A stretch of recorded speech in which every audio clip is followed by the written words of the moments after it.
ई waste आपने एक नाम दे दिया, तो घर वालों ने आपको बोला नहीं कि यार ये कबाड़ी का बिजनेस क्यों स्टार्ट कर रहा है? बिल्कुल बिल्कुल, घर वालों ने, पड़ोसियों ने, दोस्तों ने, गर्लफ्रेंड ने, सबने बोला कि यार ये क्या कर रहे हो। आज हमारी ग्रुप की अगर बात करें तो in terms of percentage profit कोई मेरी ग्रुप कंपनी इतनी मार्जिन नहीं कमाती जितना हम कमाते तो कितना बड़ा मार्केट है, मतलब अगर मार्केट की बात करें तो ई वेस्ट की हैं। ई वेस्ट की मार्केट आज लगभग 40,000 करोड़ की होगी। 40,000 करोड़।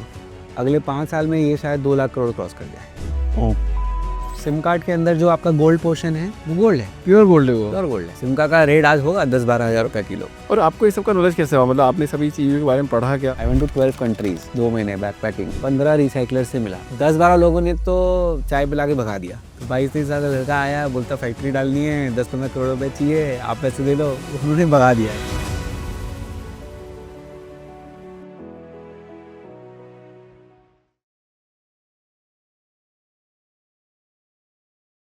नंदन सर, क्या हाल है आपके? बहुत बढ़िया। कहाँ से आए हो आप आज? मैं आया हूँ कलकत्ते से और ब्यूटीफुल बैंगलोर सिटी में काफ़ी महीने बाद, और very happy to meet you and अच्छा लग रहा है और मज़ा आएगा बात करने में। कब आते रहते बेंगलोर या काफ़ी टाइम बाद आते हैं, मतलब? अभी मैं 2 महीने बाद आया हूँ, ऐसे तो आता रहता, साल में 4-5 ट्रिप हो जाते हैं। ओ, पूछ सकता हूँ किस कारण से आते हो? हाँ, हमारे कस्टमर्स हैं यहाँ, कुछ क्लाइंट्स हैं, उनसे मिलने आते हैं। मेन पर्पस तो यही है, और मेरे कुछ रिलेटिव्स भी रहते हैं, तो कभी अगर कोई शादी माहौल या ऐसा कुछ हुआ तो उसके लिए भी आ जाते बट ऐसा बोला जाता है फाउंडर तो शादी वादी अटेंड करते नहीं है, हैं। क्योंकि टाइम भी होता है ना। बात तो सही है, बात तो सही है। नहीं, I think someone told me, मेरे शादी के दिन भी मैं मंडप में जाने से पहले भी ओटीपी दे रहा था। अरे ये तो बहुत बढ़िया बोल दिया आपने। एक मेरा सवाल है, अब 10 साल हो गए आपको भी आज काम करते करते और बढ़िया कंपनी बना ली आपने, आज तक आप ओटीपी शेयर करते हो क्या? यार तो इसी साल मैंने ये बंद किया। So I took a very clear decision this year कि अब 10 साल हो गए हैं हाँ and now certain decisions have to be taken. हाँ सो ओटीपी की जिम्मेदारी मेरे एक बहुत ट्रस्टेड सीनियर अकाउंटेंट है, हाँ। हमने उनके हाथ पे दे दी। Only transactions above a certain limit, मतलब एक बड़ी अमाउंट तक की ओटीपी मेरे पास आती है, उससे कम की सारी वो ही देते हैं। तो मैंने ये एक हटाई अपनी तरह से सरदर्दी। एक फाउंडर की विडम्बना यही है सबसे बड़ी, ओटीपी। मतलब 10 साल तक आपको हर हर घड़ी हर आधे घंटे में ओटीपी देना पड़ता है। बिल्कुल बिल्कुल, ये तो है विडम्बना। तो अब मतलब इसको कैसे, मतलब चलो मान लो आपको 10 साल लग गए, बट अगर आप एक एडवाइस देना चाहो शुरू में ही, पहली एडवाइस, मैं आपसे बाकी क्वेश्चन तो बाद में पूछूंगा, तो क्या देना चाहोगे एक एंटरप्रेन्योर को कि यार ये वाला काम करना चाहिए नहीं करना चाहिए, ओटीपी लेने वाला और या ओटीपी देने वाला? नहीं, बिल्कुल करना चाहिए। शुरुआती दिनों में तो 100%, बिकॉज़ आपके बिज़नेस की कंट्रोल आपकी पूरी आज ओटीपी पे है। एक गलत पेमेंट हो गया, उसको रिकवर करने में जो आपको समय लगेगा और बर्बादी होगी, या किसी ने मिसअंडरस्टैंड करके कुछ गलत अमाउंट डाल दिया या ऐसा कुछ हो गया, तो आपके लेने के देने पड़ जाते हैं। And the beginning days of course working capital is like gold, है ना? कि यार 1,000 पेमेंट करना था 10,000 कर दिया, एक 10,000 करना था 1 लाख कर दिया, हाँ। तो आपकी 2 वाट लग जाएगी। नहीं। तो डेफिनेटली शुरुआती दिनों में you have to keep it, you should keep it, there is nothing, and business की कंट्रोल समझ में आती है आपको उससे। क्या फ़ंड की रिक्वायरमेंट है, क्या फ़ंड की प्लानिंग की ज़रूरत है, क्या कमिटेड पेमेंट्स है, क्या कमिटेड रिसीवेबल्स हैं, वो सब समझ के आप थोड़े और सतर्क रह जाते हो, सतर्क हो जाते हो। Right. You know, of course जो यंग स्टार्टअप्स हैं, जो अर्ली स्टेज में फंडिंग ले लेते हैं, you know, they don't understand this discipline. You know, the people who are pre-seed funded or people who are seed funded from day one or day let's say 100, उनको ये problem शायद उतनी नहीं समझ में आती, but someone who starts of bootstrapped, I mean 3-4-5 साल बाद शायद वो फंडिंग लें, वो ये जर्नी ज़रूर अप्रिशिएट भी करेंगे और समझेंगे भी। मेरे साथ भी एक बार दो बार घटना हो गई। एक बार मेरे को एक बड़ी कंपनी को पेमेंट करना था 3 लाख का, हाँ, फाइनेंस ने कर दिया 30 लाख। हाँ, देखो exactly what I am talking अब अबाउट। हम पैसे मांगने लगे वापस उन्हें, बोले पैसे रिफंड तो नहीं होंगे, अगला ऑर्डर में प्रोसेस करेंगे। अब अगला ऑर्डर कब लगाएंगे, कब हमको क्लाइंट पैसा देगा, हमारे पास पैसा कब आएगा, डेड चौक। पहला बार हुआ। दूसरी बार किसी को पेमेंट करना था 3 लाख का, वापस 30 लाख का पेमेंट कर दिया, बट इस बार किसी क्लाइंट को नहीं किया, इंटर ट्रांसफ़र कर रहे थे, वो कर किसी बंदे को दिया। ओहो। अब भगवान की दया ऐसी थी उस टाइम पे, पता नहीं क्या अच्छे कर्म किए होंगे कि वो किसी हमारे मेरे को फाउंडर को ही गया। ओह, थैंक गॉड। सिर्फ नंबर के लास्ट में 2-3 नंबर से वो उसका मैसेज आया, अभिषेक यार मेरे को 30 लाख रुपए क्यों दिए तूने? मैंने कहा मुझे भी नहीं पता यार। मैंने से पूछा, वो फ़ोन नहीं उठा रहा। आधे घंटे तक उसने फ़ोन नहीं उठाया। क्योंकि उसको रियलाइज हो गया उससे गलती हो गई, आई अब डोंट पता नो, नहीं डर क्यों नहीं गया। उठाया उसने, हाँ, वो उसको मैंने बोला 30 लाख रुपए किसी को ट्रांसफर कर रहा है तू, तेरे को पता नहीं चल रहा ये इंटर ट्रांसफर कर रहा है कि किसी बंदे को किसी उस तो पे कर रहा है। सो दो मतलब जान अटकने वाले काम हो गए, क्योंकि एक बार आपने किसी को पैसा दे दिया, वापस लेना आपके बस की बात बस नहीं बस की है। बात नहीं, बस वही बात। मतलब फिर पुलिस के पास जाओ, कोर्ट में जाओ, यहाँ जाओ वहाँ जाओ, टेंशन हो जाएगी पूरी। नहीं, वो तो आपने एक्सट्रीम बात कर दी, जिनसे आपका रेगुलर बिजनेस हो रहा है उन्हीं से पैसे निकलवा के दिखा दो। वो भी पैसा नहीं देगी बिल्कुल। हाँ, वही तो आपने ये बोला ना कि नेक्स्ट ट्रांजैक्शन में एडजस्ट करेंगे, तो बस वही बात है। उनके घर में आगे पैसे दे आए ना, पोजीशन ऑफ पावर, वो क्यों मना करे, बस वही बात है। बाप रे। सर, कंपनी का नाम आपके हुला डेक, जी। बहुत टिपिकल नाम थोड़ा सा रखा आपने कंपनी का, और आप मेरे को थोड़ी देर पहले बता भी रहे थे कि थोड़ा हमको नाम इंटेंशनली ऐसा रखना था। बट आपको नहीं लगता कि अगर आप इंटेंशनली अगर थोड़ा नाम ऐसा अटपटा रखोगे तो लोगों को समझने तो मुश्किल होगी? नहीं यार, बिकॉज़ रिकॉल हो जाती है। हमारी ब्रांड स्टोरी इतनी स्ट्रॉन्ग है ना कि आपको याद होगा कुछ साल पहले कोका कोला ने एक थम्स अप के लिए शायद, या कोका कोला के लिए ही एक कैंपेन निकाला था जिसमें आमिर खान आते हैं, बोलते हैं ठंडा मतलब कोका कोला। तो हमने तो अपनी ब्रांड स्ट्रेटजी इसी पॉइंट से बनाई है कि ई वेस्ट मतलब hula deck, and that's what it means. And अगर आप कलकत्ता जाओ या ईस्टर्न इंडिया में कहीं भी जाओ या नॉर्थ ईस्ट में जाओ, तो आज आई एम प्राउड टू से कि ये 10 साल में हमने एस्टैब्लिश कर दिया है कि लोग ई वेस्ट उसको समझते हैं जिस चीज़ को ई वेस्ट हुला डेक बुलाता है, ना कि हुला डेक बताता है कि ये ई वेस्ट है। अच्छा, इतना ब्रांड स्ट्रांग है आप। ये हमारा वहाँ पे इतना स्ट्रांग हो गया है। तो right from education to awareness to all of that, at least in eastern India हमने ये एस्टैब्लिश कर दिया है कि यार ई वेस्ट के लिए कुछ भी करना है तो आप हुला डेक के पास ही आओ या बात करो। सो द आइडिया वाज कि वो रेजोनेट होता है, क्योंकि एक कोई अतरंगी नाम है और वो एक अतरंगी चीज़ से रेजोनेटेड है, तो आपको समझ में आएगा कि हाँ यार, ये ऐसा ही है। क्यों आप फोटोकॉपियर को जेरोक्स मशीन बुलाते हो? राइट। क्यों बुलाते हो? क्यों वनस्पति को डालडा बुलाते हो? है ना? क्यों? तो वो तो उन्होंने बताया, सामने वाले ने हमको पोजीशनिंग ऐसी करी। बस उसने पोजीशनिंग ही ऐसी करी, है ना? जबकि आज के दिन में फोटोकॉपियर का सबसे ज़्यादा sales globally is of a company called Konica Minolta. It is not of Xerox. Xerox is not even the second biggest. Let me tell you that. Xerox is the third largest, about 18-19% global market share, and the highest is Konica Minolta about 40%, और फिर एक और company है, मैं नाम भूल रहा हूँ अभी, विच इज सेकंड हाईएस्ट, और थर्ड हाईएस्ट इज जेरोक्स। लेकिन क्यों भी इंडिया में लोग सबको जेरोक्स बुलाते हैं फोटोकॉपियर, बस वही बात है। तो मतलब कैसे शुरुआत हुई, मतलब आप मतलब का आप मेरे को शायद अपन बात कर रहे थे तो आपने बताया कि 10 साल पहले का विजन आपने देख लिया था, जी। तो थोड़ा सा स्टोरी बताओगे? नहीं, विजन तो नहीं देखा था यार। बेसिकली क्या था, हम कॉलेज में थे, I was in Saint Xavier's college Calcutta, one of the best commerce colleges in the country. And हमारे यहाँ ना वो कॉम्पिटिशन्स हो रहते थे, एक्स्ट्रा करिकुलर, हर हफ्ते कुछ ना कुछ होता था। So we had a business plan competition. तो in that business plan competition हमें ब्रीफ दिया गया था that you have to present a business of the future, यानी कि ऐसी बिजनेस के बारे में प्रेजेंटेशन जो जो आज से 10 साल बाद रेलिवेंट हो। The future was defined as a decade. तो ये 2009-10 की बात है। तो उस समय हमने ये आइडिया सोचा of waste management, and specifically e waste management. तो स्पेसिफिकली इसके लिए सोचा, ठीक है। स्पेसिफिकली ई वेस्ट मैनेजमेंट, तो उस समय हमारे देश में ई वेस्ट में करके कुछ खास हो नहीं रहा था। एक दो कंपनियां थी तो वो जस्ट स्टार्टिंग ऑफ। तो वहां से ये आइडिया आया, और फिर लकीली मेरे जो टीममेट्स थे वो सब वो पढ़ाई वाले रूट में थे, कि किसी को एमबीए करना था, किसी को सीए करना था, किसी को सीएफए करना था। अब मैं ये अटक गया जो बहुत क्लियर था कि मुझे कॉलेज के बाद पढ़ाई नहीं करनी है। I was very clear about it, because मेरी लाइफ इतनी झंड गई है इन terms of education, because I had school eight 7 AM all my life. चलो नॉर्मली लोगों का होता है बचपन में school, but I topped it at, I had college eight 6 AM। हमारी जिंजेवियस मॉर्निंग कॉलेज होती थी सुबह 6 बजे से 9:30 बजे तक। रात में 9:30? नहीं, सुबह 6 से सुबह 9:30 अच्छा, बजे। बस। हाँ, तो जब सारी दुनिया सो रही है हम पढ़ाई करते थे। Saint Xavier's made BNI before BNI, I think. कि बीएनआई 8 बजे शुरू होता है, हम 6 बजे शुरू करेंगे। तो आई रियलाइज कि यार नींद का अभाव अवार्ड नहीं चाहिए मुझे ज़िंदगी में। तो मुझे तो सोना है भाई, तो और पढ़ाई नहीं होगी मेरे से। तो आई वाज वेरी क्लियर कि क्या करें, या तो फैमिली बिजनेस ज्वाइन करो या तो अपनी कुछ स्टार्ट करो, दोनों में से एक ऑप्शन थे। तो फिर भी डिसाइडेड, मैंने सोचा किया कि हम अपना बिजनेस करेंगे। और ये आइडिया मेरे को कॉलेज से आइडिया मिली, and then we started off, और बस शुरू हो गया। अच्छा, डायरेक्टली स्टार्ट कर दी एकदम।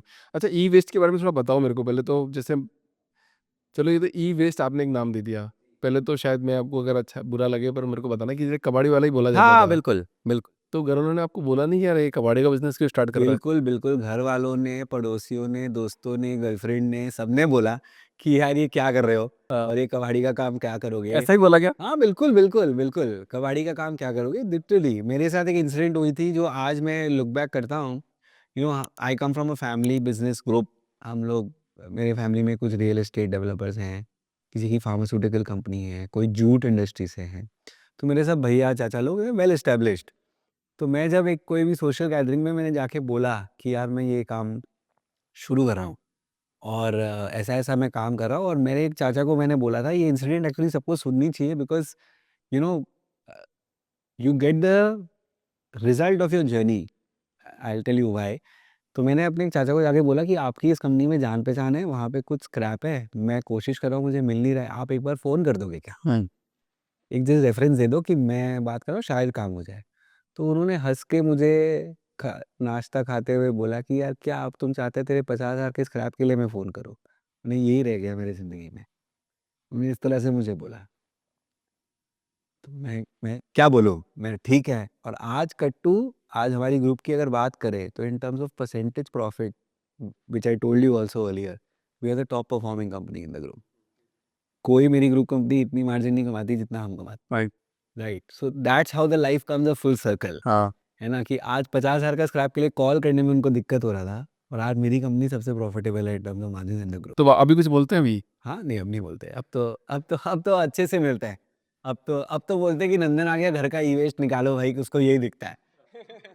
सो this is how it is. So anyway, coming back to your question, कि इनिशियली बहुत इनोवेशंस थे, but surprisingly mummy and papa ने कभी ना नहीं बोला।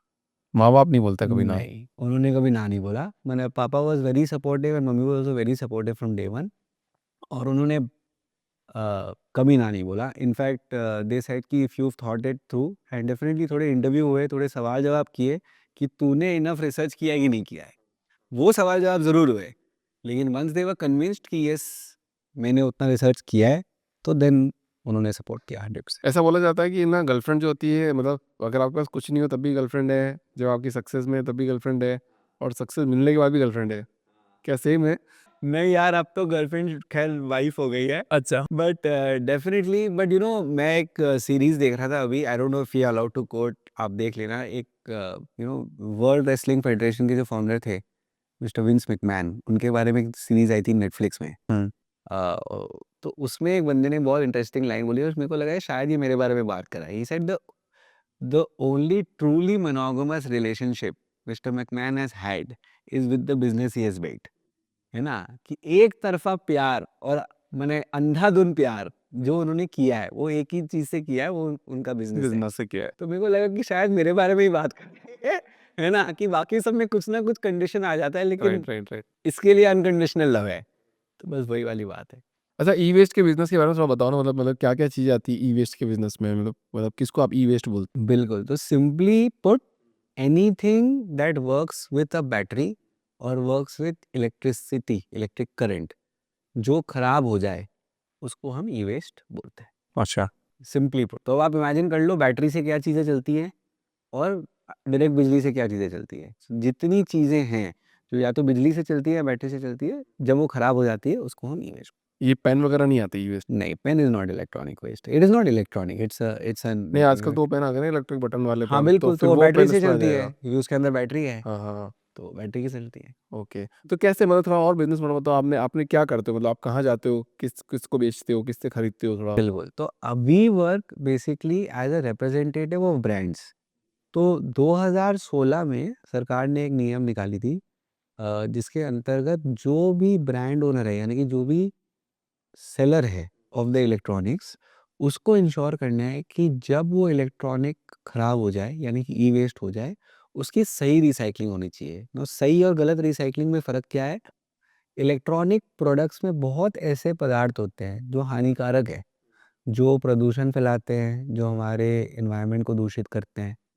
तो उसकी सही तरीके से डिस्पोज़ल और रिसाइक्लिंग होनी चाहिए। तो उसको लेकर के सरकार ने एक नियम बनाया, उसके अंतर्गत काफ़ी कंपनीज़ को उन्होंने लाइसेंसेस दी कि आप ये काम कर सकते हो, और रिस्पॉन्सिबिलिटी दी ब्रांड्स को, like for example an LG, a Samsung, a Dell, Lenovo, HP, कि आप जो प्रोडक्ट्स बेच रहे हो जब वो ई वेस्ट बन जाए तो आपको इंश्योर करना है कि इनमें से कोई रजिस्टर्ड रिसाइकलर के पास वो टोटल मटेरियल जाए और वो प्रॉपर्ली रिसाइकल हो। अच्छा टन। ये काम करने के लिए सरकार ने हमें जैसे हमारी जैसी एजेंसीज को लाइसेंस दी कि यार आप प्रोड्यूसर यानी कि एलजी, डेल, सैमसंग, लेनोवो के रिप्रेजेंटेटिव बन करके ये मटेरियल कलेक्शन करें और रिसाइकलिंग करवाएं। Okay. So this is our role. We are the Flipkart or Amazon of the waste world.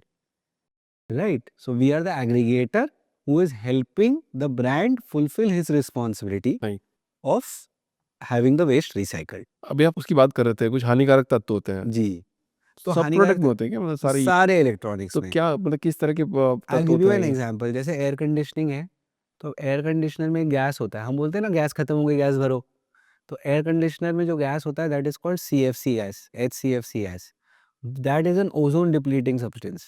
तो अगर वो आपके एटमॉस्फेयर में रिलीज हो जाए तो आपके एटमॉस्फेयर को ओजोन लेयर में छेद करता है, जिसके वजह से अल्ट्रावायलेट रेज ऑफ द सन आते हैं, जिसकी वजह से ग्लोबल वार्मिंग होता है। तो इसीलिए हमारी सर्दी अब वैसी वाली नहीं रही जैसे पहले होती थी।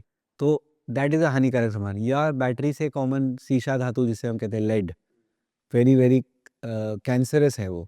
अगर आपको लेड का पॉइजनिंग हो जाए तो आपको कैंसर होता है। तो वो सारी चीज़ें का ध्यान रखना। तो यहाँ पे रिसाइकलिंग की बात करते हैं, मतलब कैसे करते हो रिसाइकल आप इसको? बेसिकली क्या होता है, कोई भी इलेक्ट्रॉनिक प्रोडक्ट को जब लिया जाता है उसको 4 मेजर कंपोनेंट्स में बांट दिया जाता है थ्रू मैनुअल और mechanical processes: metals, plastics, glass and the hazardous substance. Hazardous substance को फिर ट्रीट करने का, हर हाजिरडस सब्सटेंस को, हानिकारक पदार्थ को ट्रीट करने का अलग अलग प्रोसेस है। कुछ आप इन हाउस भी कर सकते हैं खुद की फैसिलिटी में, कुछ आप आउटसोर्स करते हैं बड़ी फैसिलिटी को जो मिल के उसको करते हैं। और जो लोहा, प्लास्टिक और कांच निकलता है उसको आप रीसेल करते हैं, रीपर्पस करते हैं एज रॉ मटेरियल, तो उससे नया प्रोडक्ट बनता है।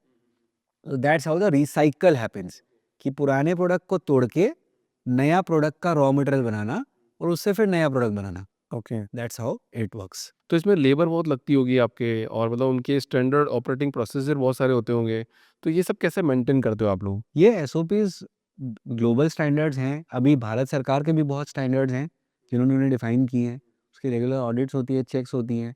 हमारी एक्सटेंसिव ट्रेनिंग होती है मैन पावर की, बिकॉज ये हाईली ट्रेंड मैन पावर ही काम ही कर सकते हैं। तो ये सब चेक्स एंड बैलेंसेस होते हैं एंड काम होता है इस तरह से। मतलब केमिकल्स भी बहुत सारे होते हैं ना, मतलब कुछ ऐसा कोई खतरा है कि बिल्कुल, मतलब जो लेबर काम बिल्कुल, करती है बिल्कुल। लाइक तो? फॉर एग्जांपल जैसे कंप्रेसर होता है एसी का, उसके अंदर एक ऑयल होता है। वो ऑयल अगर लीक हो गया और फॉर एग्जांपल आपके हाथ में लग गया तो इट इज़ कोरोसिव, जला सकता है आपके हाथ को। अच्छा। हाँ, तो उसकी कंट्रोल की, लीक कंट्रोल की आपकी मैकेनिज्म होनी पड़े, मशीन होनी पड़े। अगर कोई ऑयल लीक हो गया तो उसको गैदर करके सेफली स्टोर करने का प्रोसेस होना पड़े। नहीं, थोड़ा सा ये बताइए, आपने जैसे 4-5 फ्रीज, अब 10 फ्रीज आप लेके आए, हाँ। अब 10 फ्रीज को आप क्या करोगे, मतलब क्या उनका करूँगा? क्या? हाँ, मैंने 10 फ्रिज लाया, हाँ। सबसे पहले तो मैं क्या करूँगा कि उसके जितने पार्ट्स हैं उसको अलग करूँगा। मैनुअली होता है सब ये? मैनुअली भी होता है, मैकेनिकली भी होता है, depending on the level of operation. अब मैनुअली मानो तो कंप्रेसर को खोला, उसमें एक रेडिएटर होता है उसे खोला, एक मोटर होता है उसे खोला। रेडिएटर यानी कि जिसको हम जाली कहते हैं, फ्रिज की जाली, ठीक है? उसको खोला, खोल करके हमने साइड कर दिया। अब डब्बा बचा, वो डब्बा। अब फ्रिज में क्या होता है, फ्रिज में सबसे बड़ा हानिकारक पदार्थ है उसका फोम, है ना? That foam is PU foam, it is non recyclable. उसका कोई रिसाइक्लिंग प्रोसेस नहीं है, उसको लैंडफिल करना पड़ता है या जलाना पड़ता है। लैंडफिल करना पड़ेगा? हाँ, या तो लैंडफिल करना पड़ेगा या जलाना पड़ेगा। तो हम पहले वो फ़ोम को निकालेंगे, फ़ोम को अलग करेंगे। जैसे ही फ़ोम अलग हो गया, फिर वो लोहा एंड प्लास्टिक जो रिसाइक्लेबल मटेरियल है वो निकल गया। उसको फिर हम श्रेड कर देते हैं, श्रेड करके उसको एज़ रॉ मटेरियल बेच देते हैं। ठीक है। फिर जो कंप्रेसर है, रेडिएटर है, मोटर है, उसके अंदर कुछ नॉन फेरस मेटल्स भी होते हैं लाइक कॉपर, एल्यूमीनियम, स्टील। तो उसको निकालते हैं और उसको फिर as iron, copper, aluminium, steel हम फर्दर बेचते हैं। अच्छा, सामने वाली कंपनी आपसे ये सब सामान वापस खरीद करेक्ट। लेती? ये बेसिकली कौन लेता है, जिसको हम लेते हैं भट्टी वाले नहीं होते, स्मेल्टर। हाँ, हाँ, हाँ। स्मेल्टर इसे ले लेते हैं और उसको रीस्मेल्ट करके या रीमेल्ट करके उससे नया प्रोडक्ट बनाते और बाकी जो कुछ प्रोडक्ट बच गया, जो आप हैं। बोलो हाँ, लैंडफिल करते हो या फिर आप उसको जी, जला देते हो, तो जी। क्या आपको कोई गवर्नमेंट लैंड प्रोवाइड करती है यहाँ पे करने सो करना है? देयर आर ऑथराइज्ड एजेंसीज जिसको ये लाइसेंस दिया हुआ है ये करवाने के, तो हम उनके कस्टमर हैं। हमें उनको देना पड़ता है, वो फिर फर्दर ये प्रोसेसिंग करते हैं। तो जैसे हमें रिसाइक्लिंग का लाइसेंस है, वैसे उनको ये हाजिरडस स्पेसिफिकली ये जो हानिकारक पदार्थ है उसको हैंडल करने का उनके पास लाइसेंस। तो ये भी जलते होंगे तो वापस ओजोन परत में तो वापस छेद की संभावना ज़्यादा है, हाँ या फिर बिल्कुल उसमें है, कोई प्रोसेस बिल्कुल है? है, बिल्कुल है। लैंडफिल एंड ओजोन परत में छेद की संभावना नहीं है ऐसा मैं नहीं कहूँगा, बट डेफिनेटली इसके तरीके सुधारे जा रहे हैं कि कैसे लैंडफिल की रेशो को कम की जाए, कैसे ये अनरिसाइक्लेबल चीज़ों को भी रिसाइक्लेबल बनाया जाए, इस पे रिसर्च जारी है। ओके। अच्छा, 2010, 11, 12 में जब ये थोड़ी आईटी इंडस्ट्री बूम कर रही थी लैपटॉप वगैरह की, तो ये ज़्यादा रिसाइकिल में आते हैं, लैपटॉप ज़्यादा आ रहे हैं, या फिर कौन-सा प्रोडक्ट जो सबसे ज़्यादा रिसाइकिल में आता है? नहीं, सारी चीज़ें ही आते हैं, बट हाउसहोल्ड गुड्स काफ़ी, बिकॉज़ लैपटॉप में ना एक और स्टेप आ जाता है, वो है रिफर्बिश। अच्छा, रिफर्बिश। हाँ, बहुत लोग रिपेयर करके सेकंड हैंड में लैपटॉप को या मोबाइल फ़ोन को बेचते हैं। वो अच्छी बात है क्योंकि लाइफ़ एक्सटेंड हो रही राइट। है ना? तो अच्छी बात है। लेकिन electronic goods from home like microwave, TV, fridge, washing machine ये जनरली रिफर्बिश नहीं होते ज़्यादा करके। राइट। तो ये आपके सेकंड हैंड में माने रिसाइक्लिंग में ज़्यादा आते हैं। सबसे ज़्यादा ये पार्ट आता है। मैक्सिमम ये आते हैं, हाँ। अच्छा, मतलब क्या डिफरेंस है, मतलब 2011 पहले कौन-सा आता था, अभी कौन-सा सबसे ज़्यादा आता है? जैसे कुछ-कुछ नए आइटम्स जो आने लगे हैं, which is very interesting. One item which is very interesting जो अब आने लगे हैं इज़ वेप्स। पर उससे इंडिया में बैन है ना? हाँ, नहीं इंडिया में बैन है पता हाँ, नहीं। इंडिया में अभी वेप्स हमारे पास तो आता है वेप्स। है? हाँ, तो वाह! पहले का आया होगा पता नहीं, हमारे पास तो आता है। We get a lot of vapes, है ना? तो वेप्स आते हैं, जो पहले हमने सोचा नहीं था कि वेप कैन बी इलेक्ट्रॉनिक वेस्ट, हाँ। बट वेप्स आते हैं। फिर something that very interestingly comes is servers used for mining coins. Coins यानी कि क्रिप्टो। वो बहुत सर्वर सिस्टम्स आते हैं, हेवी इक्विपमेंट है वो बहुत, वो आते हैं। That is very interesting data है, वेरी इंटरेस्टिंग टेक, है ना? तो वो आता है। फिर हाल-फिलहाल जब से ये डीटीएच रेवोल्यूशन आया, हुँ, हुँ। बहुत करोड़ों में सेट टॉप बॉक्स आते हैं।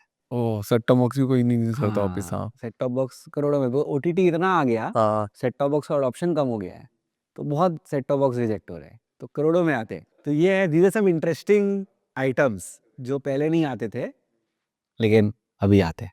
तो कितना बड़ा मार्केट है, मतलब अगर मार्केट की बात करें अगर ई-वेस्ट की, वैसे दूसरा कचरा तो वैसे ही बहुत ज़्यादा है, ये ई-वेस्ट एक और कचरा है। हाँ। कितना बड़ा मार्केट है ये? लगभग-लगभग आज के दिन में अगर मैं ई-वेस्ट की मार्केट कैप करूँ, जो आइटम्स सरकार ने डिफाइन किए हैं, कुछ ऐसे भी आइटम्स हैं जो ई-वेस्ट है लेकिन सरकार ने नियम में डिफाइन नहीं किए अभी तक, ठीक है? जैसे वेप्स भी हो सकता है। जैसे वेव्स हो सकते हैं, वेव्स नहीं डिफाइंड है फॉर एग्ज़ाम्पल, है ना? तो ई-वेस्ट की मार्केट आज लगभग 40,000 करोड़ की होगी, 40,000 करोड़। टोटल मार्केट कैप, ठीक है? जिसमें से रिसाइक्लेबल वेस्ट जिसको हम कहते हैं, वो लगभग 15,000 करोड़ होगी, हुँ। राइट? और अगर ऐसे टोटल देखें तो अगले 5 साल में ये शायद 2 लाख करोड़ क्रॉस कर जाए। बिकॉज़ इट्स सो बूमिंग और इंडिया में कंज़म्पशन हर दिन बढ़ रहा है। हर दिन इलेक्ट्रॉनिक्स का कंज़म्पशन बढ़ रहा है और उससे फ़ास्ट लोग रिजेक्ट कर रहे हैं। हाँ, हाँ, हाँ। तो ये होना ही है। ये भी फ़ास्ट फैशन की तरह काम कर रहा है क्या? बिल्कुल फ़ास्ट फ़ैशन की तरह। हैं, आज ये वाला माइक्रोवेव है तो कल बिल्कुल, दूसरा वाला माइक्रोवेव, बिल्कुल, बिल्कुल। आज ये जूसर है तो कल दूसरा वाला जूसर है। बिल्कुल। आप सोचो ना बचपन में आपने शायद पूरा स्कूल निकाल दिया होगा घर पे एक ही फ्रिज देखते हुए। हाँ, आज भी दादी के घर पे तो वही है। हाँ, लेकिन आपने शायद जब काम शुरू किया उसके अंदर 2 फ्रिज तो कन्फर्म आज से तब तक 2 फ्रिज तो कन्फर्म सही बोल रहे हो आप। मैं 2 आपने फ्रिज देख ले लिया। दूसरा फ्रिज हो हाँ, गया। हाँ। तो सोचो यही डिफरेंस है, कंजम्पशन पैटर्न मतलब बहुत बदल फ़ास्ट रहा है। कर बिकॉज़ मतलब टेक्नोलॉजी इज़ गोइंग फास्ट, आपको चाहिए फास्ट, बेटर और फिर इतना एडवर्टाइज़मेंट आपको दिखाता रहता है कि ये देखो you are missing out on this, तुम्हारे पास नहीं है, ये तुम्हें फ़ियर है लेना क्या, ये चाहिए। एक तरह मिसिंग आउट वाला फ़ियर? हाँ, बहुत फोमो है ना, तो आपको तो बहुत ज़्यादा फ़ायदा हो रहा फोमो है है। इससे, अच्छा है ना? हमें फ़ायदा हो रहा है, हमें बिल्कुल फ़ायदा हो रहा है, बेस ज़्यादा मिल रहा है और कंपनीज़ ने एक और ये चीज़ भी करना है कि फोमो को और सपोर्ट करने के लिए ना थोड़ी क्वालिटी में भी हाँ, हाँ। कमी है इलेक्ट्रॉनिक्स की। Okay. It's not made the way it was made earlier और ऐसा क्यों हो रहा है, आपको कुछ बिकॉज़ लगता दे है वांट ऐसा? टू सेल मोर। तो आप अगर लाइफ बढ़ा दोगे तो लोग खरीदेंगे नहीं नया, तो इसलिए कम कर दो तो लाइफ। इस पे रेगुलेटरीज़ नहीं आनी चाहिए, आपको लगता है? है रेगुलेशन है, हाँ, बट ठीक है। जैसे फॉर एग्ज़ाम्पल चार्जर्स, हाँ।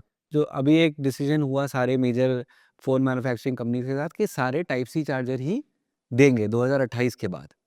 2028 के हाँ, बाद? 2028 के बाद all phones will have type C chargers only. Wow! ये एक डिसीजन हो गया, ग्लोबल डिसीजन है among all the major manufacturers, है ना? तो नहीं तो आप सोचो चार्जर वेस्ट ही कितना होता है। Every time you switch a phone, हाँ, हर आदमी के पास अलग चार्जर अलग है, मेरे चार्जर है। पास अलग, आपके पास आईफ़ोन पे ऑलरेडी मान गए क्या? हाँ, मान गए ना, मान गए। अच्छा। हाँ, आईफ़ोन मान गए। इसलिए 2028 के बाद all chargers will be type C, ये कन्फर्म है। वाह! ये तो और अच्छी बात है। और ऐसा कोई न्यूज़ है क्या जो बताना चाहोगे? शानदार न्यूज़ बताई आपने तो, आज ही बता दी। नहीं, ये तो खैर पब्लिक डोमेन में नहीं, है, नहीं, मैंने ऐसे नहीं कोई पता, मैंने नहीं सुना मतलब हाँ, आपने सुना ये पब्लिक डोमेन में है। आप सर्च करोगे तो आपको मिल जाएगा। हाँ, हाँ। बट डेफिनिटली ऐसे तो बहुत चीज़ें मतलब there is a lot of focus on circularity like for example Apple ने ही एक क्लेम किया था कि ये लास्ट ईयर उन्होंने जो नया मैकबुक लॉन्च किया दैट इज़ 100% रिसाइक्लेबल।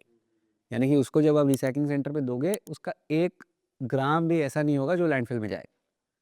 तो उन्होंने क्लेम किया, अब जब जाएगा तब पता चलेगा, but this is an announcement that they made. अच्छा अरे अभी मैं बोल रहा था जैसे बहुत सारे वीडियोस हम देखते हैं जिसमें पाया जाता है कि जैसे बैटरी से अपन गोल्ड निकाल लेते हैं, छोटा-छोटा गोल्ड निकल जाता है, फिर बहुत सारा गोल्ड हो जाता है। बिल्कुल। तो ये सही वीडियो से क्या ऐसा गोल्ड निकलता है उससे? बैटरी से नहीं बट बोर्ड से ज़रूर निकलता है। हाँ, तो आपके फ़ोन के जो बोर्ड होते हैं, सर्वर के जो बोर्ड होते हैं, लैपटॉप के जो बोर्ड होते हैं, मदरबोर्ड जिसे हम कहते हैं, उसमें सोना है, सोना निकलता है। तो आप उसको निकालते हैं? नहीं, हम नहीं निकालते but we work with companies जो निकालते हैं। Hmm, hmm, hmm. Not we don't do it per se इन तो माय वो गोल्ड कैसे हो जाता है? मतलब वो गोल्ड कैसे बन गया? मतलब ये है तो कुछ और चीज़ पर वो गोल्ड कैसे बन जाता है? वो गोल्ड ही है। वो कोई और चीज़ नहीं है। आप एक विजुअलाइज़ करो, नोकिया 1100 फ़ोन आपने देखी थी? नोकिया 1100 फ़ोन में जहाँ बैटरी लगाते थे, उसमें 3 एक पिन निकलते थे, हाँ, हाँ, राइट? राइट। वो गोल्ड कलर के थे। हाँ, वो गोल्ड कलर नहीं था, वो गोल्ड ही है। वो प्योर गोल्ड है। हाँ, वो गोल्ड ही है। थोड़ा समझाओ ना कैसे? क्यों? क्योंकि आज आप 4 माले से भी नोकिया 1100 को फेंकोगे, तो वो फिर भी ऑन होती थी। ये मैं कह रहा था क्वालिटी ऑफ प्रोडक्ट। आज आप अपनी स्मार्टफ़ोन बेच दो 4 माले वो से। सोना दे रहे हैं इसलिए तुमको अरे! मेरे को आज पता चली ये बात तो। यस। थैंक यू यार सर आपका हाँ, आने के लिए बहुत-बहुत शुक्रिया। हाँ, मतलब ने सिम कार्ड के अंदर जो आपका गोल्ड पोर्शन है, वो गोल्ड है, हुँ, प्योर गोल्ड है वो। प्योर गोल्ड है। तो ये तो लोग बिज़नेस बनाते होंगे इससे सिम कलेक्ट करके देन उसे निकाल के पैसा जो बताते हैं मूवीज़ में बताते हैं। बिल्कुल, बिल्कुल। बिल्कुल, SIM card is a major माने a good quantity of SIM cards come in electronic waste. SIM का रेट आज होगा 10-12 हज़ार रुपए किलो। आपको क्या लगता है सिम कार्ड भी तो बंद हो जानी चाहिए, सब ई सिम आ जानी चाहिए। हाँ, धीरे-धीरे बंद हो जाएगा। मतलब नहीं होना चाहिए सिम राइट? नहीं, नहीं होना चाहिए, there is no need. Easy भी हो जाएगा, मोस्टली ऐसा ही होगा। जीएसएम का ज़माना ऐसे भी is dying. Right. Western countries में तो जीएसएम चलता ही नहीं है। बिल्कुल भी नहीं चलता है। हाँ, इट्स तो वही होना है। वाओ! अच्छा जितना भी आप सारा रिकवर करते हो जैसे एल्यूमीनियम हो गया, गोल्ड हो गया, मतलब गोल्ड तो आप नहीं कर रहे हो, कॉपर, सिल्वर आप शायद कर रहे हो। तो ये कैसे रेट्स कैसे डिसाइड होती है कि इतने भाव में खरीदा जाएगा सामान? ये तो बहुत सिंपल है। किसी को भी अगर रेट चेक करना है, there is the global bullion index called London metal exchange, LME. तो एलएमई से हमारा जो एमसीएक्स है, metal commodity exchange of India, वो डायरेक्टली लिंक्ड है। तो अब एलएमई का दाम देख लो, एमसीएक्स का दाम देख लो, आपको आज का रेट पता चल जाता है। It's a commodity market. अच्छा, डायरेक्टली कोई भी कर सकता है इसको। कोई भी कर सकता है। प्राइस तो हर मिनट चेंज हो रहा है, हर घंटे चेंज हो रहा और है। ये कौन करता है चेंज कैसे होता है ये? ये तो स्टॉक एक्सचेंज है बट ना। कैसे मतलब कैसे हो रहा है? Global market demand and supply में शेयर की प्राइस जैसे डिराइव होती है, हाँ, वैसे ही इसकी प्राइस वैसे डिराइव इसका होती भी है। कोई पोर्टल है, वो उस पोर्टल के थ्रू आप देख सकते हाँ, जैसे लंदन मेटल एक्सचेंज है और metal commodity exchange of India है। ये दोनों इंडिया के लिए एमसीएक्स, हैं। राइट, ग्लोबल के लिए एलएमई। ओके। तो वहाँ से रेट डिसाइड हो गया, आप वो काम कर लेते हो। सो मतलब मैं बेसिकली आपका मॉडल समझ रहा हूँ कि आपका जो मॉडल है वो आप कंपनी से सामान उठाते हो, आपका डिमांड आती है यार हमको ये चाहिए, तो उसके हिसाब से आप सामान उठाते हो and then you sell it. पूरा कंप्लीटली डिमांड पे डिपेंडेंट है। आप कोई सामान डंप नहीं करते हो, डंप नहीं करके उसको नहीं बेचोगे। नहीं, और अगर ऐसा है कि अगर कोई सा सामान आ गया, अच्छे रेट पे आ गया, फिर हम खोजते हैं बायर, जो ले ले, हाँ, हाँ, हाँ। जिसकी ऑर्डर नहीं है। ओके। अच्छा बी2सी में ज़्यादा फ़ोकस है या बी2बी में ज़्यादा फ़ोकस है आपका? सो ये आपने बहुत अच्छी पॉइंट बोली because most of the companies in this space B2B पे ही फोकस करते हैं बिकॉज़ सबको बल्क वॉल्यूम चाहिए और स्वाभाविक है, धंधा चलाना है तो बल्क वॉल्यूम चाहिए। We were the first ones in India to start door to door collection of electronic waste. Okay. हम घर से आके वेस्ट उठाने वाले पहले कंपनी थे। अब हमारे देखे-देखी तो 100 लोग और करते हैं। But we were the first one कि आपके पास एक लैपटॉप है, एक मोबाइल है, एक चार्जर है, एक तार है, हम आएँगे, हम उठाएँगे। It's a negative delta business, हम पैसे कमाते नहीं हैं इससे। बट द पॉइंट इज़ कि वो जागरूकता फैलानी बहुत ज़रूरी है। क्योंकि आज आप अपने घर में अगर करोगे, कल आप अपने ऑफ़िस के लिए भी सही चीज़ करो। राइट, अब घर में ही देखो तो 4-5 फ़ोन तो पड़े ही होंगे। बिल्कुल, बिल्कुल। 100% आप ड्रॉअर खोलोगे तो आपको कुछ ना कुछ तो मिलेगा। हमारी इस दिवाली की सफाई में नेशनली हमने 6 शहरों में डोर टू डोर कलेक्शन किया था। हमने 6 शहरों में 15,000 किलो इलेक्ट्रॉनिक वेस्ट जनरेट किया। 15 टन, 15 टन। 15 टन। आप समझ रहे हैं?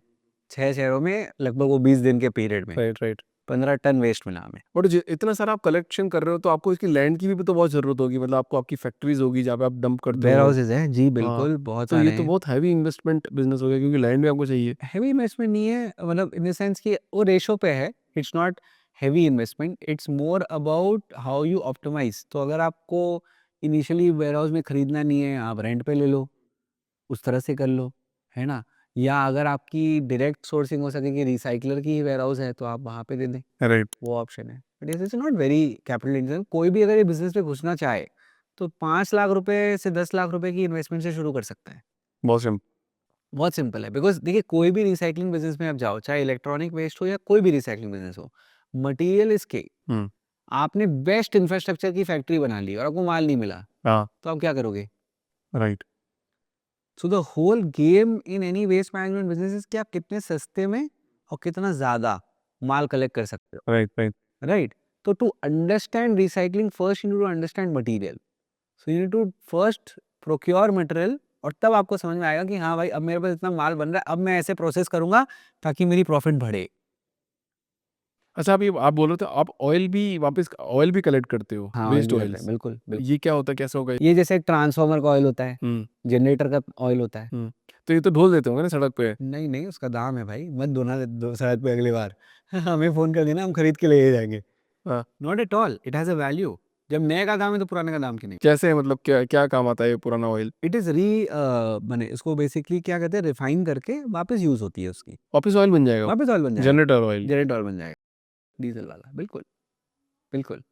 एंड फिर अगर 2 बार 3 बार रिफाइन हुई, बेसिकली पहले बार high quality generator oil use हुई, उसको रिफाइन किया, फिर थोड़ी लो क्वालिटी बनी, फिर सेकेंड बार जनरेटर में यूज़ किया, थर्ड टाइम किया, तो फिर वो आपके चूल्हे को जलाने के लिए यूज़ हो जाएगा, राइट। घास रेत की तरह यूज़ हो जाएगा। हाँ तो हाँ। उसकी यूटिलिटी रहती रहती है। और आपको ये सब का नॉलेज कैसे हुआ, मतलब आपने सभी चीज़ों के बारे में पढ़ा क्या, मतलब कैसे पढ़ा, क्या चीज़ पढ़ी? काम करते करते, हाँ। कुछ ऐसा पढ़ाई नहीं की। हाँ। मेरी एक बहुत इंटरेस्टिंग स्टोरी है अबाउट यूरोप, इन स्पेन। तो मैं लगभग 2 साल वहाँ गया था। तो 2 मिनट में आपको बताता हूँ। बेसिकली जब हम हुलाडेक शुरू कर रहे थे तो इनिशियली हमने भी ये गलती की थी कि हमने सोचा था कि यार खुद की फैक्ट्री डालेंगे फिर कलेक्शन करेंगे। तो थैंक गॉड वो ट्रिप हुआ, मुझे रियलाइज़ हुआ पहले कलेक्शन करो फिर फैक्ट्री डालेंगे। तो फैक्ट्री के लिए इन्वेस्टमेंट खोलने गए थे हाँ। सिंपली।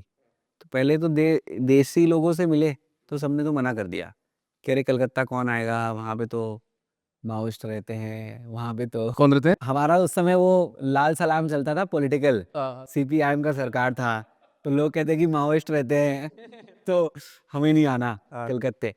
तो फिर पापा ने कहा यार चलो इंडिया में कोई नहीं सुन रहा, शायद बाहर सुने। तो फिर हमने चलो ठीक है, तो हम I went to Europe. I had a 2 month backpacking trip in Europe. I went to 12 countries, 2 महीने बैकपैकिंग, हॉस्टल में रहते और वहाँ जाके लगभग 15 रिसाइकलर से मिला जो यूरोप में ई वेस्ट रिसाइकलिंग करते थे, वाओ। राइट। और उनकी फैसिलिटीज़ देखी, तो उनकी फैसिलिटीज़ देखे तो वो तो मैदान है, फुटबॉल फील्ड बड़े जितने फैक्ट्रीज़ हैं।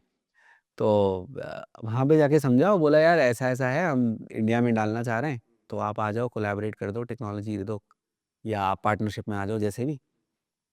तो 10-12 लोगों ने तो चाय पिला के भगा दिया कि कुछ होना नहीं है। 22 कितना का मैं था, 22-23 साल का लड़का था उस समय। हाँ। तो 22-23 साल का लड़का आया, बोलता फैक्ट्री डालनी है, 10-15 करोड़ रुपए चाहिए, आप पैसे दे दो। उन्होंने भगा दिया है। फिर 1-2 जनों ने सीरियसली लिया। हाँ। तो उसमें से एक हमारे भाई साहब थे, उनका नाम था गियर्मो ओशे, स्पेनिश, अच्छा। Irish, living in Spain. Hmm. तो उनकी एक कंपनी थी। और आपने एथलेटी बिलबाओ का नाम सुना है, फुटबॉल क्लब? हाँ। हाँ, तो बिलबाओ में उनकी कंपनी थी, ठीक है। स्पेन में। तो उन्होंने बोला आजा करते हैं कुछ साथ में। अच्छा, बुला लिया हाँ, उनको? बोला वाओ। बुला आजा कुछ करते हैं साथ में। तो मैं वो क्या करना है, तो बोला ऐसा है, हमारे एक क्लाइंट है, तू उनको हैंडल कर, तेरी ट्रेनिंग होगी, तू काम सीखेगा, और फिर 1.5 साल बाद जब तू रेडी है अपन डालते हैं साथ में। मैं बोला सही है। तो उस समय मुझे मिलते थे 2.5 लाख रुपए सैलरी, ठीक है, 2.5 लाख रुपए? 2.5 लाख रुपए, तो मैं बहुत खुश। ढाई बाद में लाख पता रुपए बहुत चला, ज़्यादा है। बाद में पता चला कि यूरोप में 4-5 साल के एक्सपीरियंस के लेबर को 2.5 लाख रुपए मिलते हैं, ठीक है तो मैं तो बेकार ही खुश हो रहा था। बट चलो ठीक है, खर्चे निकल जाते थे, उन्होंने गाड़ी दे दी थी, घर दे दिया था, तो आई वॉज हैप्पी। तो almost 20 months I was in Spain, and मैंने ये काम सीखा, जहाँ पे मैं रिसाइकलिंग की, हाथ से तोड़ा, वहाँ पे कंपनी है टेलीफोनिका बोल के, जो जैसे हमारा BSNL है, वहाँ पे टेलीफोनिका है। It's the largest domestic telecom provider. तो उनके जो टेलीकॉम टावर्स होते हैं, उसको हम तोड़ते थे। राइट। उसमें से बहुत ऐसे बोर्ड्स निकलते थे, बहुत ये सब निकलते थे, वो सब किया मैंने। रिसाइक्लिंग फैक्ट्री देखी, म्यूनिसिपैलिटी के साथ जाके झगड़ा किया कि म्यूनिसिपैलिटी से वेस्ट हमारे पास आना चाहिए। इंडिया में आज तक ये प्रॉब्लम है, म्यूनिसिपैलिटी से इलेक्ट्रॉनिक वेस्ट नहीं आता रिसाइकलर के पास, वो अपना कहाँ कबाड़ी ले जाते, खुद ही करते हैं उसको। खुद ही करते हैं। तो आज तक ये प्रॉब्लम है। तो ये सब चीज़ें हमने सेटअप की। Brands like HP, Dell, Lenovo के साथ तगादा करते थे कि आपको अवेयरनेस में खर्चा करना होगा, आपको लोगों में जागरूकता फैलानी होगी, आपको उसमें से पैसे खर्च करने पड़ेंगे, वो सब करते थे। Those challenges are here today in India, right, all of these things. तो वो सब किया, 1.5-2 साल किया।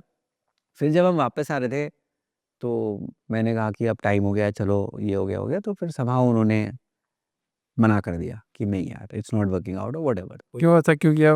Basically I think there was a management shift. Guillermo lost a little bit of control, तो the company decided not to go ahead. लेकिन आज भी वो कहता है that it is one of his regrets कि अगर उस समय इन्वेस्ट कर देता तो आज, तो अच्छा खासा बन हाँ, जाता। अच्छा बन जाता और आज अच्छे पोजीशन में होता है। Money would have at least become 10x if nothing else. Right. तो ठीक है, सो दैट्स हाउ। तो लर्निंग बहुत सुपर्ब थी।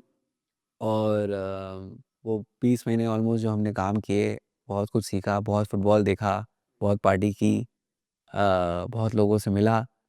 और वो लर्निंग लेके फिर आकर मैंने होलाडेक। मतलब इतना आसान नहीं होता है चीज़ें करना, मतलब जिस तरह से दिखता है कि यार वो कंपनी बना ली, कर लिया होगा इसने, तो मतलब मुझे भी थोड़ी देर पहले तक लग रहा था, जब आपने बताया कि नहीं यार आपने तो कड़ी मेहनत करी, तब जाके पता चला कि नहीं। बिल्कुल। सो सर, स्पेन भी रहे आप और इंडिया में भी अभी काम कर रहे हो, जी। तो क्या डिफरेंस है दोनों कंट्रीज में?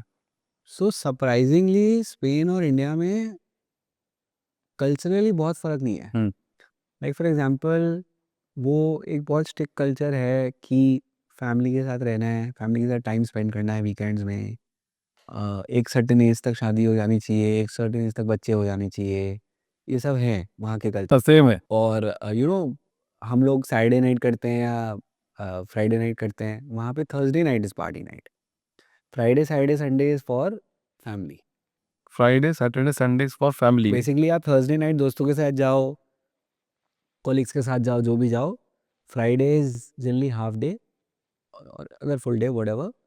तो फ्राइडे जो हाफ डे करते हैं और जो लेट से शहर से दूर रहते हैं या थोड़ा आउटस्कर्ट्स में रहते हैं, तो वो गाड़ी लेके चले जाते हैं। और फिर Friday Saturday Sunday is second half से, या Saturday Sunday is family time. बहुत क्लियर है। I have gone selling with my colleagues, है ना, एक बोट थी उसके पास, तो वहाँ हमने सेलिंग है, फिशिंग किया हमने। फिर एक दिन बच्चों का एक फुटबॉल मैच हो रहा था, मुझे कोच बना दिया, जाओ तुम खिलाओ। मतलब मुझे क्या है फुटबॉल के बारे में, यूरोपियन बच्चों को मैं सिखाऊं भी स्पेनिश। बट उन्होंने बोला, so that the family culture is very that. I felt this in the organisation also, कि वहाँ पे अमेरिका में देखते हैं ना, people keep on switching, 2 weeks notice कहते हैं। यूरोप में वो 3 मंथ्स नोटिस, कि आपको अगर नौकरी छोड़नी है 3 महीने का नोटिस देना होगा। और वहाँ पे लोग, कोई 8 साल से काम कर रहा है, कोई 10 साल से, कोई 12 साल से, कोई 14 साल से, कोई 16 साल से। मैं बोला यार, this is not what I had imagined, है ना, कि लोग इतनी लॉयल है और एक ऑर्गेनाइजेशन के साथ इतने सालों तक ग्रो करते हैं। Because when you look at the western world we feel कि हाँ, people keep on switching and वो सब करते रहते हैं, but that was not the case. Thirdly, of course, in terms of culture, it's much more open in the sense that people are more willing आपकी बात सुनने को। Not in Spain per se, across I would say the developed nations, Western Europe, अगर हम बोले Germany, Switzerland, France, England तो नहीं, France, Spain, ये पोर्चुगल, आप बोलोगे तो लोग सुनेंगे। अच्छा, सुनेंगे। ये एक फ़र्क है, यहाँ पे शायद इतना नहीं सुनना चाहते। यहाँ कौन सुनेगा, सबको लगता है हाँ, ज्ञान ही दे रहा है क्या? हाँ, बट वहाँ पे लोग सुनते हैं, इनोवेशन की कदर है। तो वो एक है फ़र्क। But work culture wise, family wise, socially ज़्यादा फ़र्क नहीं है। काफ़ी सिमिलर। 3 दिन काम करते हैं, नहीं, Monday Monday Tuesday Tuesday Wednesday. Wednesday Thursday, and Friday या तो हाफ डे, या कभी कभी कोई मैंने, depending on the organisation, half day या फुल डे। तो 4.5 दिन से 5 दिन, Saturday Sunday off. Complete off है, कोई काम नहीं करेगा, कुछ नहीं करेगा। हाँ, मतलब क्या बेस्ट, इंडिया की क्या बेस्ट चीज़ है और वहाँ की एकदम बेस्ट चीज़ क्या है, एक अगर डिसाइड करो तो? स्पेन का अगर बेस्ट चीज़ बोलूँ, तो उनके जो, वो कहते हैं बेसिकली द लंचन्स, तो उनका लंच ना 6 घंटे चलता है। मतलब लंच 6 आप घंटे चलता मतलब अगर आप संडे लंच में बैठे हो तो 11:30 पौने 12 बजे बैठोगे, पहले तो थोड़ा वाइन पियोगे, ब्रेड खाओगे, सवा घंटा घंटा उसमें निकल जाएगा। फिर आपके स्टार्टर्स आएंगे, फिर आप वाइन पियोगे, फिर स्टार्टर खाओगे, करते करते करते 4 साढ़े 4 बजे आराम से आप लंच खत्म करोगे। फिर उसके बाद डिज़र्ट आएगा, फिर आप डिज़र्ट खाओगे, फिर डिज़र्ट के बाद कॉफ़ी आएगा, फिर आप कॉफ़ी पियोगे, फिर आपका लंच खत्म होगा। तो मतलब जो एंजॉय करके वो अपने खाने को जो एंजॉय करते हैं, खाने से जो प्रेम और उसकी रिस्पेक्ट, और इफ समवन, ये भी एक चीज़ है that everyone in the family कुक्स in Spain. तो लाइक हमने जो मछली पकड़ के लाई वो मेरे दोस्त ने पकाई रात को हमारे सबके लिए, एंड हमने खाई। तो we fished, we brought it home, we scaled it, we cut it, we cooked it, we prepared it, we ate it. तो दैट्स व्हाट इट इज। तो this is an amazing thing about Spain, the culture and love for food. I personally am a very big foodie, and मेरे को कोई भी नया जगह जाता हूँ तो पहले मुझे खाना खाना पसंद है। हाँ। और तो वो मुझे बहुत आज का खाना कैसा लगा? बिरयानी कैसी लगी? नहीं अच्छी थी, बहुत वेज बढ़िया थी। बिरयानी हाँ पर वेज थी। मेरे को बोल देना चाहिए था कि मैं नॉनवेज खाता हूँ, तो शायद आप नॉनवेज बनाते हैं, बट अच्छी थी, फिर भी अच्छी थी। सेकेंडली अगर बोलें इन टर्म्स ऑफ इंडिया की बात करें, तो I think it is the best time to be an Indian in India. इससे बेहतर कोई टाइम नहीं होगा। हम बहुत लकी हुए हैं कि हम इस टाइम पैदा हुए हैं और अभी हम ये इस उम्र में, बिकॉज आई डोंट थिंक हमारे बाद के अगले 5 जनरेशन्स को ये मौका मिलेगा, राइट। एंड हमारे पहले के 5 जनरेशन्स को ये मौका मिला होगा कि जिस तरह से इंडिया बदल रहा है और जितनी अपॉर्चुनिटीज़ है और जितने लोगों की सक्सेसफुल होने के लिए रास्ते बन रहे हैं, वो आज से पहले शायद कभी नहीं हुआ है। और ग्लोबली इंडिया को देखने का नज़रिया जो बदला है, वो पहले ऐसा नहीं था। राइट। तो I think that is the best. आने वाले कुछ सालों में कंपटीशन बहुत खतरनाक होंगे बहुत खतरनाक, बहुत एक्सट्रीम, बट अभी जो पीरियड है वो गोल्डन पीरियड है अभी एकदम जो चल गोल्डन रहा है। पीरियड है। और आगे जाके आई थिंक हम ग्लोबली भी कम्पीट करेंगे। Like for us also, we are very clear that by 2030, we want to be in the Indian subcontinent. We want to go to Bangladesh, we want to go to Nepal, we want to go to Sri Lanka, we want to go to Pakistan. We are very clear. वाह। हमें जाना है, because सब कुछ तो same है, challenges same है, issues same है, वहाँ पे ज़्यादा ही है compared to India. राइट। तो why can't we solve it? अच्छा, मेरा कुछ सवाल है, कौन सा करंट डेंजर है, एसी या डीसी, जिसका झटका तेज लगता हो? ये कैसा फनी क्वेश्चन। यार, ऐसे तो डीसी डेंजर है। I think direct current is stronger than alternating current. हमने तो यही पढ़ा था फिजिक्स। थोड़ा सी फनी क्वेश्चन है, ठीक है। फोन की बैटरी जब खराब हो जाती है तो उसका मतलब उसको वापस सही करने के लिए कोई प्रिकॉशंस है क्या? हाँ, वो क्या कहते हैं ना, वो ऐसे निकालो फोन से और फिर झाड़ो अपने बदन पे, और अगर काम नहीं हो तो फिर मत करो यूज। और क्या क्या रिलेवेंट बोला, पता बहुत तो मैंने किया होगा और इतना रिलेटेबल है कि आप समझ भी नहीं सकते हो, मैंने भी किया। अच्छा, बैटरी में ऐसा कौन सा एलिमेंट होता है जिसकी वजह से वो ब्लास्ट हो जाती है? हाँ, सरप्राइजिंग सबसे अच्छा एलिमेंट जो बैटरी को एफिशिएंट भी बनाता है और जिसका कारण ब्लास्ट भी होता है। ये ना वो मैं ऐसे बोलूं बट गलत हो जाएगा, देख लेना आप। She is that girlfriend who is the best care taker and the worst care giver, है ना। Because battery lithium makes the mobile phone efficient, लेकिन लिथियम फट जाए तो बैटरी फट जाए। तो लिथियम का थोड़ा सा अगर केमिकल बैलेंस का लोचा हो जाए हाँ। तो फट जाती है। अब जो आजकल ज़्यादा केस दिखने में आ रहे हैं, हाँ, ऐसा हो रहा है। इम्बैलेंसेस हो रहे हैं because of over heating. Hmm. Lithium की बैटरी की कैपेसिटी से ज़्यादा यूजेज हो रही है। तो जहाँ ज़्यादा गर्मी पड़ती है वहाँ क्यों नहीं फटते फ़ोन? हाँ, नहीं, it's nothing to do with the garmi. अरे ये तो एकदम बेहुदा सवाल है। It is nothing to do with the garmi of the temperature, it's about the usages of the phone, हाँ। कि आप कितना ज़्यादा यूज़ कर रहे हैं। दिन में 16 घंटा फ़ोन चलाओगे तो फटेगा ही। हम्म। बस वही बात है। तो ये इंटरनेट की वजह से होता है सबसे ज़्यादा, अगर इंटरनेट ऑफ कर दे? नहीं, यूजेज पे स्क्रीन टाइम पे है। Internet of course is a major reason, क्योंकि आप उसको ज़्यादा यूज़ कर रहे हो, वरना फ़ोन पे करोगे क्या बिना इंटरनेट के? हाँ। तो ऑफ कोर्स इंटरनेट बंद करोगे तो यूजेज ही कम हो जाएगा, बट यूजेज पे है। अच्छा, जो इन्वर्टर होता है, सॉरी, हाँ, इन्वर्टर या फिर बैटरीज होती है, उसके अंदर जो लिक्विड होता है जो एसिड टाइप का होता है, उसको कैसे रिसाइकिल करते हो? उसको तो जैसे इन्होंने दिखाया था, अजय देवगन ने, गंगा जल डाल दो। हाँ। हाँ, नहीं, that is basically lead. In an acid form, तो उसकी रिसाइकलिंग प्रोसेस होती है, उसकी रिफाइनिंग होती है। तो वो लेड एसिड को निकालते हैं, उसको रिफाइन करने, अब मैं वो बताने जाऊँगा तो वो मैनुअल प्रोसेस हाँ, है? नहीं, machine machine machine machine complete मतलब कंप्लीट ऑटोमेटेड। वाह! तो यही है, but it has to be drained out और फिर उसकी ट्रीटमेंट होती है बेसिकली। लेड को निकालते हैं, पानी अलग करते हैं, फिर लेड को सॉलिडिफाई करते हैं, उसकी इंगॉट बनती है, इंगॉट बिकती है, ये प्रोसेस है। आपका एक major objective apart from scaling the business क्या है? मेरा मेजर ऑब्जेक्टिव जो ये है कि मेरे को ना मेरे आसपास बचपन से ही सफाई चाहिए। हुँ। I am generally a clean person, you know, it was not the motivation, but ऐसा हो गया कि मैं वेस्ट मैनेजमेंट के बिज़नेस में आ गया। तो मुझे ना स्ट्रीट लिटर खत्म करना है। मेरा एक ये मेजर ऑब्जेक्टिव है। हालाँकि मैं उस पे काम नहीं कर रहा अभी। My waste is not found on the streets, electronic waste को आप नहीं पाओगे। बट ये मुझे खत्म करना है कि I don't want street litter to happen. ये मेरा मेरा मेजर बट इस पे ऑब्जेक्टिव। काम करना चालू करोगे आप? होपफुली यार, बिल्कुल, मन तो बहुत है। हुँ। बट जो काम गवर्नमेंट का है वो आप करना चाहते हो? नहीं, क्यों नहीं यार? क्यों नहीं करें? हाँ, प्राइवेट पार्टनरशिप से ही तो काम होगा, राइट। तो बिल्कुल कर सकते हैं, कोई इश्यू नहीं है। अच्छा, आपकी सबसे बड़ी लाइफ़ की 10 सालों की जो लर्निंग है, जो आप एंटरप्रेन्योरशिप को जो एंटरप्रेन्योर बनना चाहते हैं, हाँ, उनको देना चाहते हो, वो क्या होगी? कि हिम्मत मत हारो हुँ, और लेज़ी मत बनो, हुँ। ठीक है? आजकल तो I have seen this problem with the current 20 year olds, है ना? कि बहुत आसानी से हिम्मत हार जाते हैं या बहुत आसानी से लेज़ी हो जाते हैं। छोड़ो यार, कल करेंगे, क्यों कल करेंगे? अभी करो, है ना? और हिम्मत मत हारो इन द सेंस कि बी प्रिपेयर्ड कि 50% दिन तो खराब जाने ही है, उसको तो अकाउंट फॉर करो। तो तुम तो ये गिनो कि आज खराब दिन गया, हाय! साल का एक खराब दिन कम हो गया, है ना? तो चलो अब अच्छे दिन आ रहे हैं, ठीक है? इस तरह से सोचो।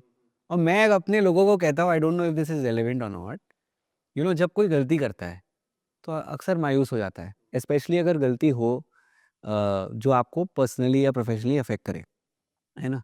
तो मैं कहता हूँ मान के चलो कि एक नॉर्मल इंसान अगर 5 डिसीजन लेगा, उसमें से एक गलत होगा, राइट। तो कितना हुआ? 20%। हुँ, तो मान के चलो आप साल में, लाइफ में अपने लगभग 40 साल काम करोगे, तो उसका 20% कितना हुआ? लगभग 8 साल, राइट। है ना? अब मैं अगर आपको एक बात बोलूँ कि ऐसा कोशिश करो कि आपके करियर के बिगिनिंग में कोशिश करो कि ये 8 साल में से आप कितने साल निकाल सकते हो? कि शुरुआत में जितनी गलती करनी है, उतनी कर लो विदाउट रिग्रेट। तो आपको पता है कि अगर मैंने पहले 10 साल में 5 साल गलतियों में निकाल दिए, अब मेरे खाली बाकी 30 साल में खाली 3 साल और गलतियाँ करनी है। राइट। तो आप वो कितनी सुकून से जियोगे बाकी 30 साल, हुँ। है ना? So if you can think that way, that mistakes are good. जैसे सर्फ एक्सेल कहता है दाग अच्छे हैं, मेरे तो गलतियाँ अच्छे हैं। हाँ, गलती होनी चाहिए, बिना गलती के आप भगवान थोड़ी हो गया। बिल्कुल। और गलती करने से डरो मत या गलती करने के बाद झिझको मत। इट्स ओके, इट्स फाइन, होता है, सबसे होता है, एंड इट्स ओके। अच्छा, वर्क लाइफ बैलेंस के बारे में थोड़ा-सा बताओ कि क्या है आपकी लाइफ में कैसा है वर्क लाइफ बैलेंस? बिल्कुल वाहियात कॉन्सेप्ट है, ऐसा कुछ नहीं होता। वर्क लाइफ बैलेंस एक ही चीज़ है कि जहाँ पे आपको वर्क में जहाँ फ़ोकस करना है, वहाँ वर्क में करिए, जहाँ लाइफ़ में फ़ोकस करना है, वहाँ लाइफ़ में करिए। क्या आप दोनों को अलग तरीके से देखते हो कि मतलब फैमिली अलग होनी चाहिए, बिज़नेस अलग होना चाहिए, work so life? You can't compartmentalise. Hmm. आज अगर मेरी बीवी प्रेग्नेंट है ना? तो मेरे को मुकेश अंबानी भी आके 1000 करोड़ की चेक दे दे, मैं नहीं छोड़ूँगा उसका हाथ डिलीवरी रूम में, है ना? Right. So what is that? That is me prioritising my life और my family. But at the same time if I have let's say 1000 crore deal happening, है ना? और मुझे अपने बच्चे की कोई एक प्ले मिस करनी पड़े, maybe I will do it, करेंगे। है ना? तो वही बात है। मतलब आप सिंपल सा कॉन्सेप्ट हो गया, मतलब जहाँ पे जो प्रायोरिटी है वहाँ पे उस टाइम पे वो प्रायोरिटी दे दो, बस तभी आपका काम हो जाएगा। तो वर्क लाइफ बैलेंस वाला जो वर्ड है वो आपके हिसाब से नहीं है। मेरे हिसाब से वर्क लाइफ प्रायोरिटाइजेशन है, हाँ। बैलेंस है ही नहीं। बैलेंस आप कर ही नहीं सकते क्योंकि ये बैलेंस का मतलब है इक्वल। हुँ। आप कौन सा चीज़ इक्वल रख पाए हो लाइफ में? कोई नहीं कर पाएगा। कोई नहीं कर पाया। तो thank you sir. Thank you. Thank you for coming in this show. और काफ़ी सारी आपने बताई बैटरी के बारे में और स्पेशली गोल्ड के बारे में हाँ, कि गोल्ड कैसे बनाया जाए। बिल्कुल। तो क्या बात है इस पॉडकास्ट को देखने वाला कुछ गोल्ड भी बना ले। हाँ, बिल्कुल। बिल्कुल, बिल्कुल। हम तो चाहते हैं कि लोग सोने के बारे में समझें और राइट। एक ही अपील है that we want more entrepreneurs to come in this space. हम अभी गिने चुने 500 लोग हैं जिसके शोल्डर्स पे पूरा ई वेस्ट का भार पड़ा है देश का। एटलीस्ट 5,000 और आ जाए ना, तब भी पूरा नहीं होगा। There is enough for everyone. ये एक ऐसा केक है जिसको बांटने की शायद आपको ज़रूरत ही नहीं है ना? तो जितने ज़्यादा लोग आएँ और इस इंडस्ट्री को जॉइन करें और इसमें अपनी इन्वेस्टमेंट दें, अपना समय दें, तो then the industry will grow and तब ट्रू सेंस में हम ग्लोबल रिसाइक्लिंग जायंट्स बन पाएंगे। आज के दिन में हम अपना देश का कुछ 7-8% ई वेस्ट ही प्रॉपर्ली रिसाइकिल करते हैं, जबकि the national average global average is close to 25% and there are countries who are doing as high as 70%। 100% कोई नहीं करता आज भी, लेकिन ऐसे देश है जो 70% तक करते हैं। तो हम क्यों नहीं उसके लिए एम कर सकते हैं? बिल्कुल करना चाहिए। समय लगेगा पर लोग आएंगे, बट लोग इंडस्ट्री आएंगे, बढ़ेगी। तो जब इंडस्ट्री बढ़ेगी, लोग आएंगे, तब डेफिनेटली सुधार होगा। बस यही है। Thank you sir.